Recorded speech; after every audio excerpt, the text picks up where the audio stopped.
بسم اللہ الرحمن الرحیم۔ آج یہ سوال سامنے آیا کہ غیر مسلم سے ہدیہ لینا اور دینا خاص طور سے ہمارے عیدین کے موقع پر یا ان کے تہواروں کے موقع پر جائز ہے یا نہیں۔ تو یاد رکھیں، اس سلسلے میں اللہ تبارک و تعالیٰ نے قرآن کریم کے اندر ارشاد فرمایا: لا ينهاكم الله عن الذين لم يقاتلوكم في الدين ولم يخرجوكم من دياركم أن تبروهم وتقسطوا إليهم إن الله يحب المقسطين۔ اللہ تبارک و تعالیٰ قرآن کریم میں ارشاد فرماتے ہیں کہ اللہ تبارک و تعالیٰ تمہیں نہیں روکتے ہیں غیروں کے ساتھ اچھا سلوک کرنے سے اور ان کے ساتھ انصاف کرنے سے۔ جن لوگوں نے آپ کے ساتھ دین کے سلسلے میں قتال نہیں کیا ہے اور نہ ہی انہوں نے تمہیں اپنے گھروں سے نکالا ہے،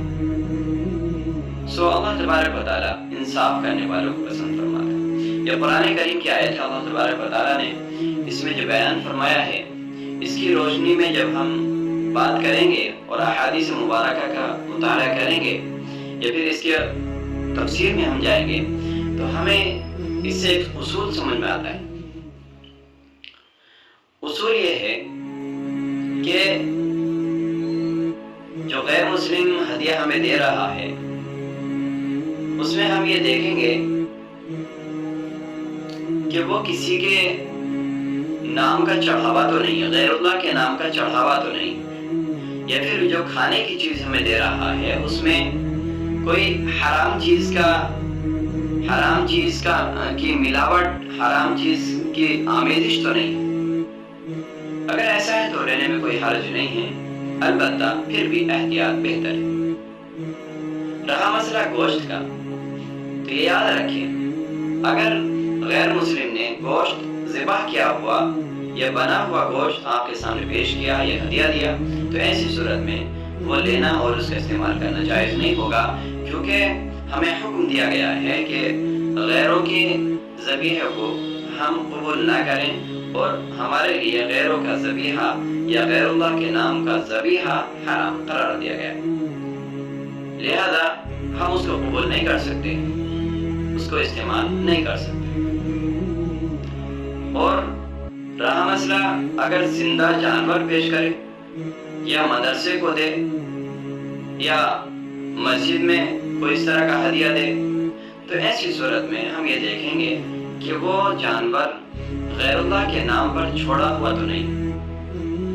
اگر وہ جانور غیر اللہ کے نام پر نہیں چھوڑا گیا ہے اور حلال ہے اور ایسی صورت میں اس کی نیت میں کوئی کھوٹ نہیں ہے تو لینا جائز ہے۔ حدیث مبارکہ کا مطالعہ کیا کہ آپ علیہ الصلوۃ والسلام نے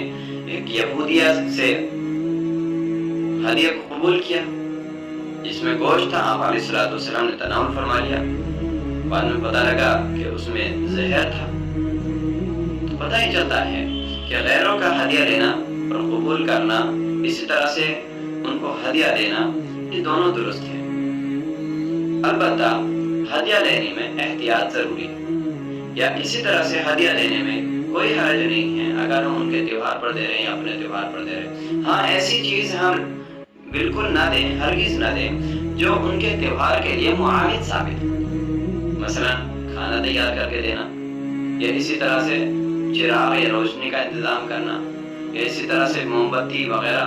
یہ جو بھی رسومات ان کے ہیں، یا اسی طرح سے رکشا بندھن کا موقع ہے تو راکھی پیش کرنا، تو اس طرح کی کوئی بھی چیز ہم ہدیے میں نہ دیں۔ یہ چیزیں ہدیے میں دینا ہمارے لیے حرام ہوگا، کیونکہ ہم ان کے تہواروں میں ایک طرح سے معاون ثابت ہو رہے ہیں، اس چیز سے منع کیا گیا ہے۔